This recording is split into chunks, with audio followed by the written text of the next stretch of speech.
Boa, galera, tudo certo? Vamos continuar o nosso especial de Halloween aqui da página. E hoje, finalmente, vamos lá para Hollywood.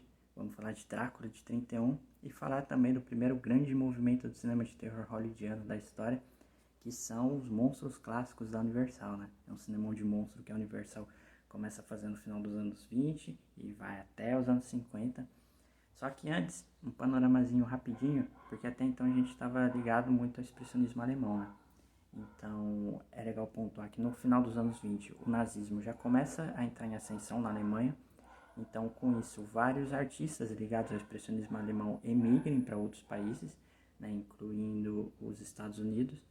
Então, vários diretores, roteiristas, atores, maquiadores também, eles venham trabalhar nos grandes estúdios de Hollywood da época e tragam muito desse estilo do expressionismo alemão para os filmes, né? De hollywoodianos.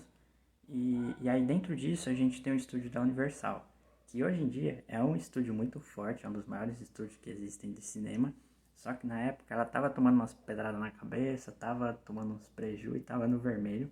E tava também tentando se encontrar no mercado, né? Porque como é uma época, no começo dos anos 30, que o cinema já começa a ser falado, os grandes estúdios estavam apostando na produção de musicais, que são filmes caros de serem feitos e que a Universal não tinha grana para fazer musicais.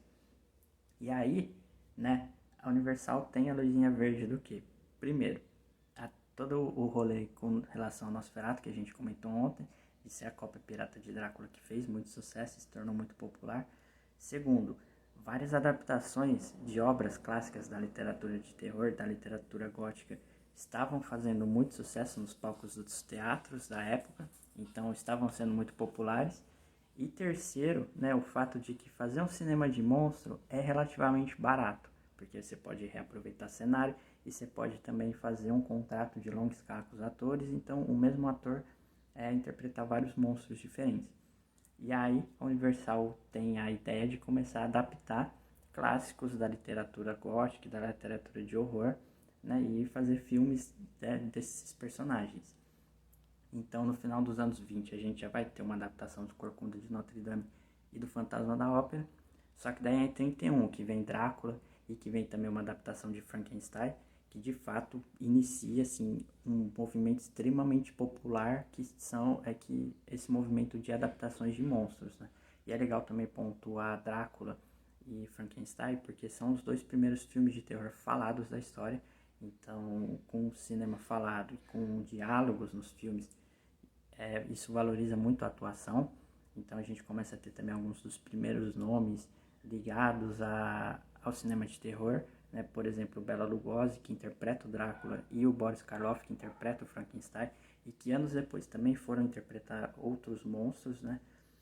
E aí, a partir desses dois filmes, a gente vai ter filme da Múmia, vai ter filme do Lobisomem, A Noiva de Frankenstein, O Homem Invisível. Anos depois vai ter o Monstro da Lagoa Negra. Então, todos esses monstros que hoje em dia estão bem consolidados na cultura pop, eles vão ganhar adaptações pelas mãos da Universal, dentro desse movimento. E esse cinemão de monstro que a Universal cria, ele é muito importante para a história do cinema de horror. Primeiro, pelo movimento em si, né? Porque a gente está falando de cinema de monstro, a gente está falando de algo diretamente relacionado com o terror, e também é um tipo de cinema que surge na época da Grande Depressão, né? Pós queda da Bolsa de 29.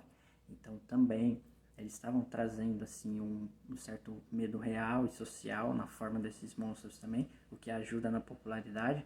E esses filmes, eles realmente se tornam muito populares, se tornam um grande sucesso de bilheteria nos anos 30. Só que esse movimento ele acaba sendo muito importante também por causa do olho gordo de Hollywood. Isso é uma parada que a gente vai voltar a falar esse mês várias vezes. Porque quando alguma coisa faz sucesso, Hollywood quer chupinhar ao máximo. E com os monstros não foram diferentes.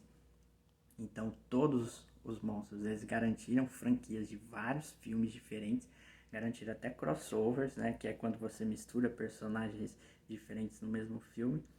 E aí, tipo, isso faz com que, assim, ao longo do tempo, os filmes fiquem extremamente saturados. Então, ao longo dos anos 30, eles ainda estavam muito populares, só que daí começa os anos 40, eles começam a perder força e o público começa a querer um outro tipo de filme, né? Ver um outro tipo de estilo de terror. E isso começa a fazer com que estúdios de menor escala, mais ligados ao cinemão B, que é o cinemão de baixo orçamento, comecem a produzir um tipo de filme de terror diferente, né, que vão incorporar medos diferentes também nas suas histórias. Mas isso aí já é um papo pra gente ter amanhã, né? Mas diz aí, se você já assistiu Drácula, se você já assistiu Frankenstein, qual que é o seu monstro clássico preferido também? Eu acho que eu gosto mais do Frankenstein. Só que daí eu trouxe Drácula mais a título de comparação também. E porque o filme é massa. Esse filme do Bela Lugosi é massa também. Se quiser deixar algum comentário, alguma coisa, fica mais do que à vontade. E obrigado pela atenção. E fica ligadão aí que amanhã a gente continua o nosso papo. Valeu!